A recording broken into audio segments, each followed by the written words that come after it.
El desierto de Judea, 40 grados a mediodía, piedras que queman al tacto, un hombre solo, sin comida, sin provisiones, sin compañía, solo arena, rocas y silencio. Así comienza el episodio más extremo registrado en toda la Biblia. Mateo capítulo 4, versículo 1, lo dice sin rodeos.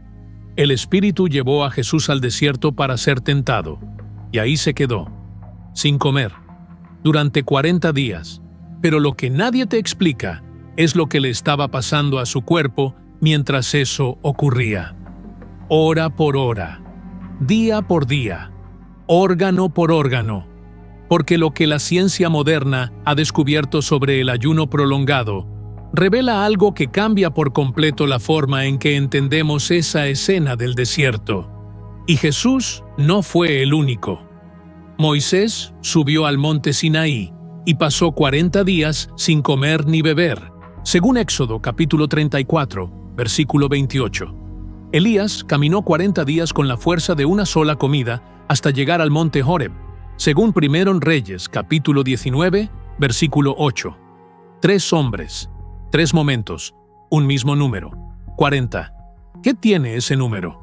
¿Y qué le sucede realmente al cuerpo humano cuando deja de recibir alimento durante tanto tiempo? Lo que vas a escuchar en los próximos minutos no es teoría, es fisiología real cruzada con el texto bíblico, y va a cambiar la forma en que lees esos pasajes para siempre. Vamos a empezar. Día 1. Las primeras 24 horas sin comida. Jesús acaba de llegar al desierto. El cuerpo todavía funciona con normalidad. El hígado tiene reservas de glucógeno, que es básicamente azúcar almacenada, lista para convertirse en energía. Un hombre adulto promedio almacena entre 400 y 500 gramos de glucógeno entre el hígado y los músculos. Eso le da al cuerpo entre 600 y 200 calorías de reserva inmediata. ¿Qué significa eso? Que durante las primeras horas, el cuerpo ni siquiera nota que dejó de comer. El cerebro sigue recibiendo glucosa. Los músculos funcionan. El corazón late con normalidad. Hay hambre, sí, pero no hay peligro. Todavía no. Lo interesante es que en este punto, la hormona grelina, que es la responsable de la sensación de hambre, se dispara. El estómago envía señales urgentes al cerebro pidiendo comida. Pero aquí está el dato que nadie espera. Después de este pico inicial, la grelina comienza a descender, lo que significa que el hambre más intensa de todo el ayuno no ocurre al final, ocurre al principio. Días 2 y 3. El cambio. A las 36 horas sin alimento, el glucógeno del hígado está prácticamente agotado. El cuerpo enfrenta una decisión metabólica que define todo lo que viene después, y elige sobrevivir. Activa un proceso llamado cetogénesis. El hígado comienza a descomponer las reservas de grasa, las convierte en ácidos grasos, y de ahí produce unas moléculas llamadas cuerpos cetónicos, acetoacetato, beta-hidroxibutirato y acetona. Estos cuerpos cetónicos cruzan la barrera hematoencefálica, llegan al cerebro, y el cerebro empieza a usarlos como combustible. Es un mecanismo de supervivencia extraordinario. El cuerpo humano literalmente cambia de fuente de energía. Pasa de quemar azúcar a quemar grasa. Piénsalo. Jesús en el desierto, al tercer día, ya no quema glucosa. Su cerebro está funcionando con cetonas producidas por su propia grasa corporal. Y hay algo más. Muchas personas que han realizado ayunos prolongados bajo supervisión médica reportan que en este punto, entre el día 3 y el 5, experimentan una claridad mental inusual, energía mental aguda, concentración profunda. La ciencia lo atribuye al beta-hidroxibutirato, que estimula la producción de una proteína llamada BDNF, factor neurotrófico derivado del cerebro. Esta proteína favorece la creación de nuevas conexiones neuronales. ¿Estaba Jesús experimentando esa claridad sobrenatural mientras oraba solo en el desierto? El texto bíblico no lo dice directamente, pero la ciencia sugiere que su cerebro estaba literalmente en un estado neurológico alterado. Días 4 a 7. La primera semana completa. El cuerpo ha entrado oficialmente en estado de cetosis profunda. Los niveles de insulina caen drásticamente. La glucosa en sangre se estabiliza en niveles mínimos. El metabolismo se ralentiza entre un 10 y un 20% para conservar energía. Es como si el cuerpo bajara el termostato interno. La temperatura corporal desciende ligeramente. El ritmo cardíaco se hace más lento. Los movimientos se vuelven más pausados. Y comienza un proceso que ha fascinado a la ciencia moderna: la autofagia. La palabra viene del griego y significa, literalmente, comerse a sí mismo. Y eso es exactamente lo que ocurre. Las células del cuerpo empiezan a reciclar sus propios componentes dañados: proteínas defectuosas, orgánulos viejos, residuos celulares. Todo se descompone y se reutiliza como energía. Es un mecanismo de limpieza profunda que solo se activa cuando el cuerpo no recibe alimento por un periodo prolongado. El investigador japonés Yoshinori Ohsumi ganó el Premio Nobel de Medicina en 2016 precisamente por descubrir los mecanismos de la autofagia. Si te está pareciendo impresionante lo que el cuerpo humano es capaz de hacer sin comida, dale like a este video y compártelo con alguien que necesita escuchar esto. Días 8 a 14. La segunda semana. El cuerpo se ha adaptado. El hambre, sorprendentemente, ha disminuido. Los cuerpos cetónicos en sangre alcanzan niveles estables, entre 1, 5 y 3 milimoles por litro. El cerebro obtiene aproximadamente el 75% de su energía de las cetonas y solo el 25% restante de la glucosa que el hígado produce a partir de aminoácidos mediante un proceso llamado gluconeogénesis. Pero hay un costo. Para producir esa glucosa mínima, el cuerpo necesita aminoácidos y los obtiene de las proteínas. ¿De dónde? De los músculos. El cuerpo descompone entre 20 y 30 gramos de proteína muscular por día para fabricar unos 10 gramos de glucosa que mantienen vivo al cerebro. No es mucho, pero es constante y acumulado durante semanas se nota. Moisés en el monte Sinaí, en la segunda semana de su ayuno, habría empezado a perder masa muscular visible. Sus brazos, sus piernas, su torso, todo se va reduciendo lentamente mientras el cuerpo prioriza un solo objetivo: mantener el cerebro y el corazón funcionando. Y hay otro cambio que pocas personas conocen. El sistema digestivo, sin nada que procesar, comienza a apagarse. Las células que recubren el intestino dependen de un suministro constante de proteínas para regenerarse. Sin comida, esa regeneración se detiene. La pared intestinal se adelgaza. La capacidad de absorber nutrientes se reduce drásticamente, lo que significa que cuando el ayuno termine, el cuerpo no podrá simplemente volver a comer con normalidad. Pero eso lo veremos después. Días 15 a 21. La tercera semana. La zona crítica comienza. El cuerpo lleva más de 2 semanas sin recibir una sola caloría del exterior. Las reservas de grasa, dependiendo del peso inicial de la persona, pueden estar entre el 50 y el 70% agotadas. La pérdida de peso acumulada puede alcanzar entre el 10 y el 15% del peso corporal original. ¿Qué significa eso en términos prácticos? Si Jesús pesaba aproximadamente 70 kilos cuando entró al desierto, un cálculo conservador basado en datos clínicos modernos, para la tercera semana habría perdido entre 7 y 10 kilos. Sus costillas serían visibles, sus mejillas hundidas. La piel se vuelve seca y pálida. El cabello pierde brillo. Pero lo más impactante ocurre dentro del cuerpo.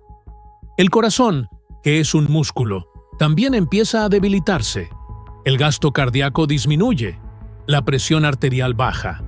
Los latidos se hacen más lentos e irregulares.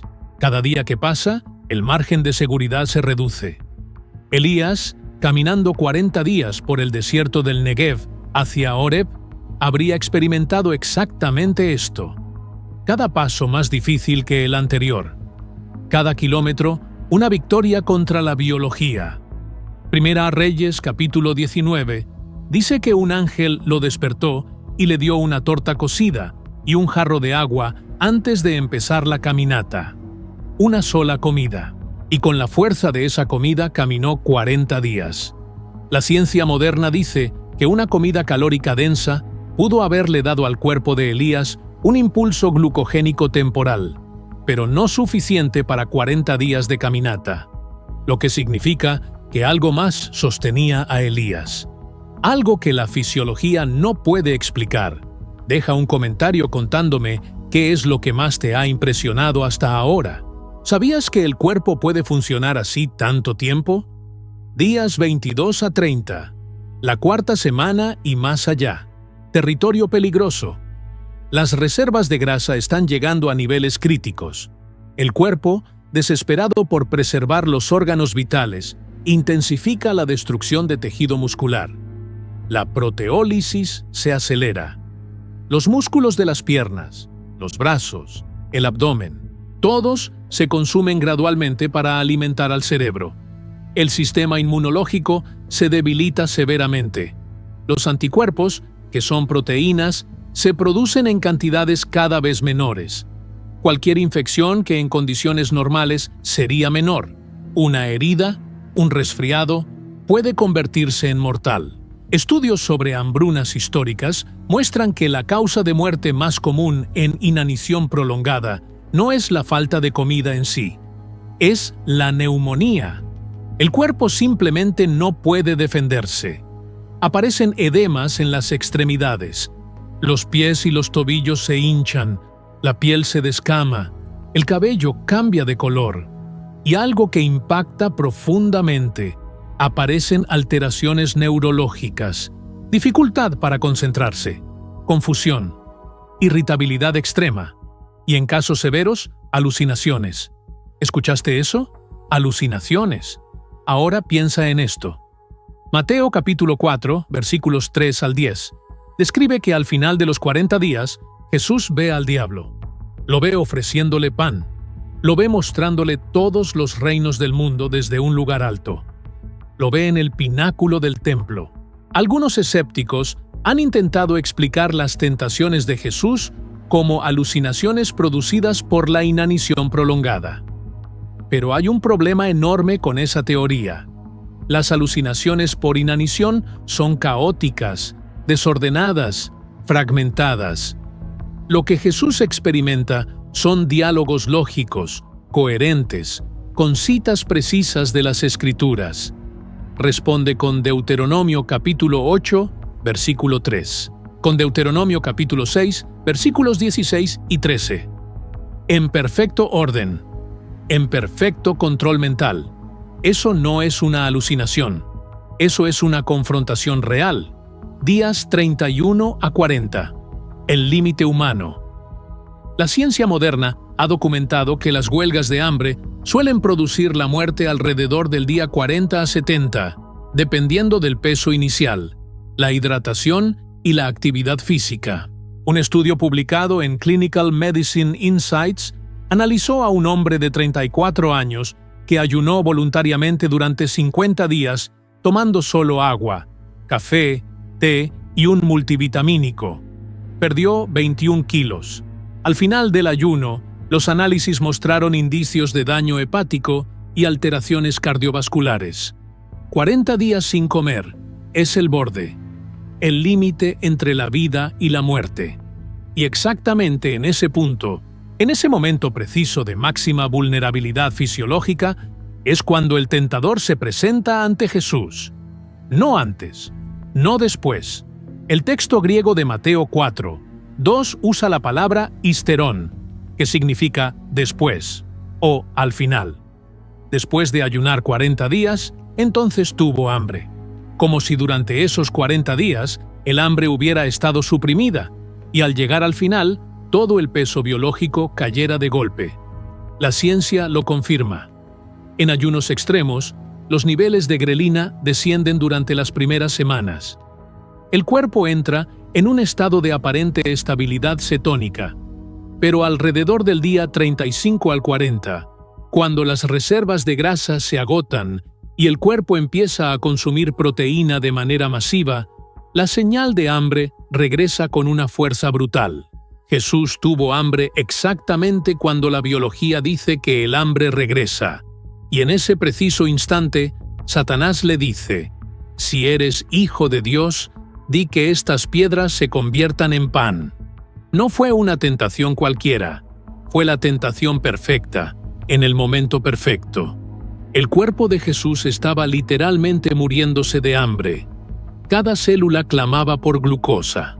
Cada órgano operaba al mínimo. Y alguien le ofrece resolver todo con una sola palabra. Pero Jesús responde: «No solo de pan vivirá el hombre, sino de toda palabra que sale de la boca de Dios». Deuteronomio capítulo 8, versículo 3. Y hay un detalle más que necesitas saber: el síndrome de realimentación. Cuando una persona rompe un ayuno prolongado, no puede simplemente comer. Si el cuerpo recibe carbohidratos de golpe después de semanas de cetosis, se produce un cambio violento en los electrolitos. El fósforo, el potasio, el magnesio caen en picada. El corazón puede fallar. Los pulmones pueden colapsar. Es una de las causas de muerte más comunes en sobrevivientes de hambruna que reciben comida demasiado rápido. ¿Cómo rompió Jesús su ayuno? Mateo capítulo 4, versículo 11 dice que vinieron ángeles y le servían. No dice que le dieron un banquete. La palabra griega diakonon implica servicio gradual, cuidado, atención. Los ángeles no le lanzaron comida, lo alimentaron, lenta y cuidadosamente, exactamente como la medicina moderna recomienda romper un ayuno extremo. Moisés bajó del Sinaí después de 40 días, y lo primero que hizo no fue comer, fue confrontar al pueblo por el becerro de oro, según Éxodo capítulo 32. Su cuerpo, después de 40 días sin comida ni agua, debería haber estado al borde del colapso. Pero Éxodo capítulo 34, versículo 29, dice que cuando bajó, su rostro resplandecía. No estaba destruido, estaba transformado. 3 ayunos de 40 días. 3 hombres en condiciones que la medicina moderna clasifica como incompatibles con la vida plena. Y los 3 no solo sobrevivieron, salieron con más poder del que tenían cuando entraron. Moisés recibió los 10 mandamientos. Elías escuchó la voz de Dios en el silbo apacible. Jesús derrotó al diablo y comenzó su ministerio público. La fisiología del ayuno extremo nos enseña una cosa con absoluta claridad. El día 40 no es un número simbólico elegido al azar. Es el punto exacto donde el cuerpo humano alcanza su límite absoluto. Donde la biología dice: «Ya no puedo más». Y es exactamente ahí donde Dios comienza a trabajar. No donde eres fuerte, donde ya no te queda nada. La próxima vez que leas sobre los 40 días de Jesús en el desierto, no lo leas como una historia lejana. Tu cuerpo está hecho de la misma biología.